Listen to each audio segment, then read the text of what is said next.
to Okayama Korakuen Garden.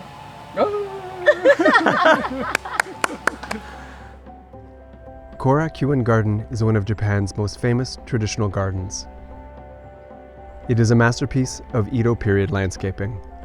The garden was designed in the Keiyu scenic promenade style and presents the visitor with a new view at every turn of the many paths connecting the vast lawns, ponds, hills, streams, and tea houses built for the Japanese feudal lord. それは先ほど石橋から岡山城を見た目の前に芝生がたくさん広がって遠路が見える場所が個人的には好きです。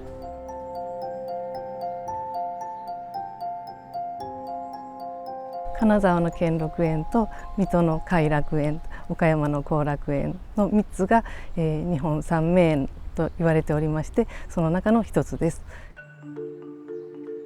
中国地方の山陽の岡山県にあります。北に中国山地があって南に瀬戸内海がありますので、非常に温暖な気候になります。The garden was originally called Koin, or Back Garden, because it was built behind Okayama Castle. From Tsukime Bridge, you can enjoy the view with the castle towering in the background. It is said that the castle tower was completed in 1597. Korakuen Garden covers an impressive 14 hectares. From the main gate entrance, you discover sweeping lawns, winding paths, and a serene stream that meanders slowly throughout the garden. 後楽園の特徴としまして芝が挙げられると思います。明るく広々とした庭園の景色を形作っています。正殿ではピンク色の大賀ハスが見られます。Lotus plants are adapted to grow in the floodplains of slow-moving rivers. Stands of lotus drop hundreds of thousands of seeds every year to the bottom of their ponds. The seeds of this aquatic perennial may remain viable for many years, with the oldest recorded germination being from seeds over 1,300 years old. The flowering period is from mid-June to early August.「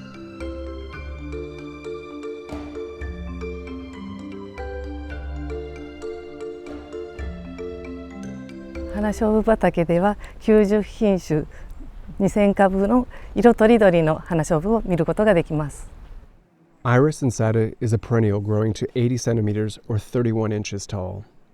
Widely distributed throughout Japan, Iris insata is a hardy species able to survive winter temperatures down to minus 20 degrees Celsius or minus 4 degrees Fahrenheit.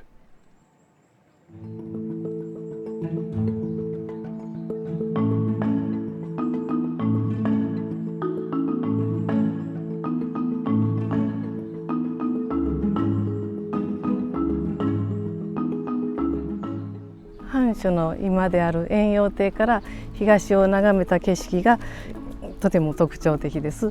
これは外の三竿山という山の山並みを景色の中に取り込んだ借景という手法を用いています。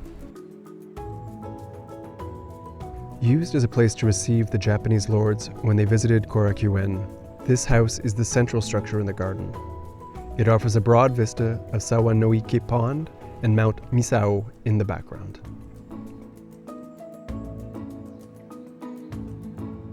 江戸時代の大名庭園の、地割りや特徴が、よく残っておりまして、それがとても貴重になっております。1700年に一応の完成を見たと言われております。The garden was used as a place for entertaining important guests and also as a spa of sorts for the Japanese lords. In 1884, the ownership was transferred to Okayama Prefecture and the garden was opened to the general public. この間に1934年には室戸台風で、大被害を受けましたがその後復旧し、また第二次世界大戦の空襲でも、焼けたのですけれど、復旧が行われております。後楽園は特別名勝に指定されていると同時に都市公園として供用もしています。で文化財は保護と活用が両輪になっておりまして、貴重な庭園を守るだけでなくそれを活用していく今の時代に生かしていくということも大切になっています。で一方で公園ですので、管理をしていく中で来園者が訪問される方がこの、公園の中で、くつろいだりするというふうに利用してもらうということも役割の一つだと思っています。Thank you for watching this episode of Sometime in the Garden.